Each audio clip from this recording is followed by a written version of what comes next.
All right, today I have a 2004 Chevy Trailblazer 4L60E trans, and today we're going to talk about some common issues with this transmission and with the 4L60E family of transmissions, which is the 4L60, 4L65, 4L70, and that is the 3/4 clutch pack burning out, which actually was the problem with this one. This had a 2-3 flare. That's why we got the job in. Those converter codes like 1870, 894, and the drive shell either would strip or break, which would give you no second, no fourth, and no reverse. All right, then after that, I want to just go over a couple things. I want to show you the separator plate, because that should always be changed on the overhaul because the check balls beat the plate up. And also what I do on this transmission, on every 4L60E that I do, is I install a Corvette servo piston, because that has a larger apply area, gives you a real nice 1-2 shift. It never has been too hard where the people would complain about it, and I've been doing it for years and it's always worked out good. All right, so I'm going to get a little closer and we'll talk first about the converter lockup codes. There's a couple things that will cause that. Could be pump, valve body, even solenoid. And then we'll go on to the 3/4 clutch and to the shell, and then I want to show you a few other things that I would recommend if you wanted to do it when you're rebuilding one of these units. All right, so let me get a little closer and we will get started with the common issues on a 4L60E. Okay, first with the common lockup code of the 1870 or 894.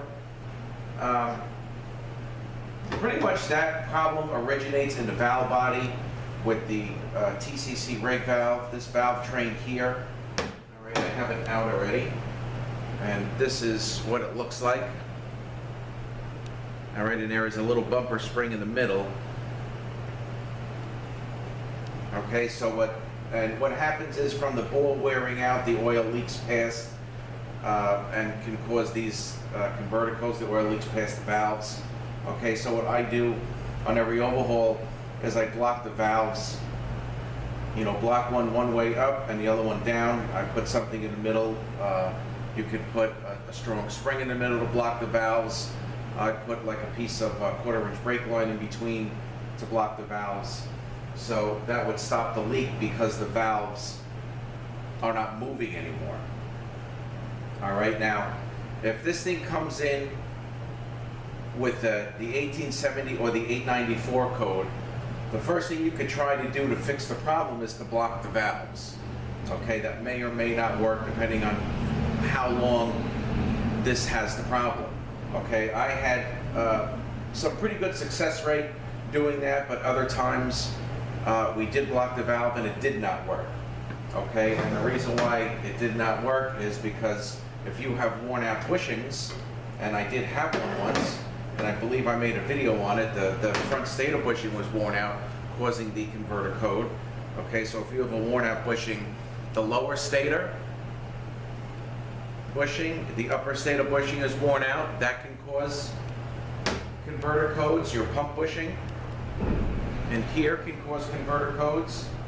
Okay, so all those bushings get changed, the valve gets blocked, and also, where is the solenoid? The Tcc Solenoid, I had it here laid out because I want to show you guys. The Tcc Solenoid, let me see if it's over here, one second. Yes, here it is. Okay, so here is the lockup solenoid, or the Pwm Solenoid. All right, and this snout here likes to crack to the point where you won't be able to see it. So this also can cause the 1870 or 894 code. So if you do have one of those that come in and you don't want to pull the transmission out, the first thing you do is drop the valve body out and address this gear train here by blocking the valves. You block them, you take that spring out, and then you put something in the middle so the valve, so one will be blocked, one way, and one will be blocked the other way. All right, so I'm going to do that as I do on all of them. So you can try that first. You may have to replace valve body gaskets and stuff like that if they tear while taking it down. And I would do that first, drive the car, see what happens. If the code comes back, then you know you're gonna have to go further. You can also put the solenoid into the Pwm Solenoid, because you'll have access to that as well. And if that doesn't work, then you know you have an issue with your torque converter, or more than likely you have a bushing that's worn out in the pump. All right, so those are the areas that can cause that lockup code. All right, now here are the 3/4 clutches. I mean, these things are all black out of this unit. Here are the steels. You can see they're all burned up. So all that's getting changed. All right, and that's usually due to this piston leaking around this edge here. You know, they're supposed to have a lip on it, and it's actually kind of very flat versus the new piston, which has a nice lip on this piston to seal the oil. All right, so what you would have to do is put a new piston in. These are all molded pistons, so I of course would recommend to change them all. This one is all the way on the bottom, so we have it out to change all the pistons to address that 894 code. And then what you can do is I have a video on how to air check this to make sure that it's solid. So you can block the 3/4 apply hole down on the bottom and the lube feed hole and blow air into the check ball. Check ball right here. You can blow air into the check ball, and it should hold the pressure until you release one of the holes with your finger, the apply hole or like the lube hole. It should hold the pressure. So that is typically what causes the 3/4 clutch to burn out. All right, now another thing that I do on every overhaul is I change the shell. Okay, because you can either have an issue where this piece will break off or the splines will strip out. Either way, you're gonna have no second, no fourth, and no reverse. So this is a hardened shell, it's reinforced, it's all hardened in here. So that problem should not happen anymore. So even if the one I have comes out honestly in very good shape, I like to change it anyway. This is an aftermarket universal style, meaning it can take the 4-tab washer or it can take the bearing. So this thing will fit from your 700 R4 all the way up to your 4L70E. But it's a really, really good product here. So I recommend to change that shell on every overhaul. Okay, so those are the 3 common things that we see a lot. The converter codes, the 3/4 clutch burnout, that's probably the most common. I mean, almost every one of those has that issue. And the shell breaking as well, I see here and there, but we do see that, and even when they come in, sometimes it's 50% worn out. You can put the sun gear in, and you can actually move it, and you can see how much play there is in there, in the splines. So that just gets tossed and a new one gets put in.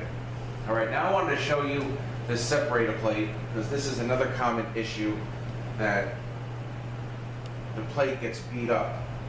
All right, so this is the hole right here, and the check ball was actually lodged in this hole. All right, so the typical hole for the check ball should be, you know, something like this, and this is almost twice the size here. So this actually is no good. Again, the check ball was lodged in there, but again, standard rebuild procedure.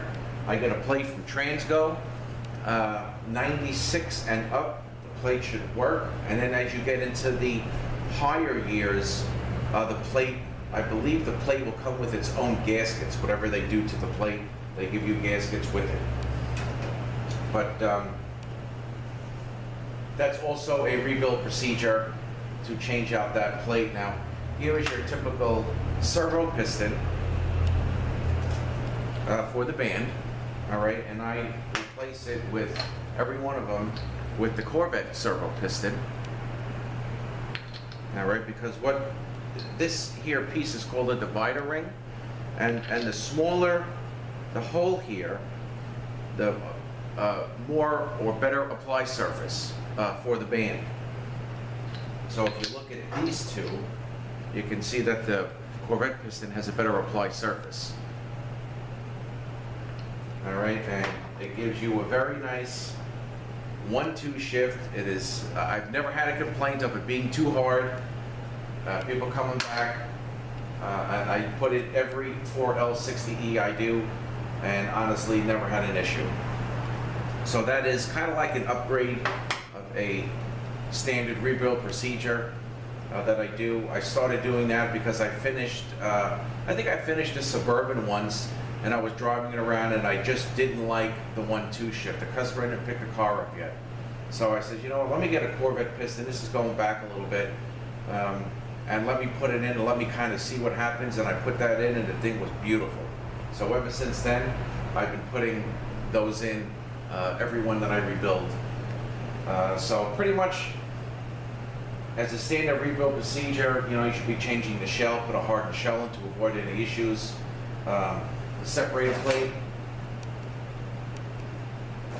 because if it looks good now down the road, it's more than likely going to get beat up. And I like to do the Corvette piston. There are different servo pistons available. I think there's actually up to maybe 4 of them. But I've had a lot of luck with that one, and it's been very, very good. So I think that is about it on this 4L60E common problems and a couple of standard rebuild procedures and an upgrade with the servo piston with this video. Thank you guys for watching. Have a great day, and we will see you next one.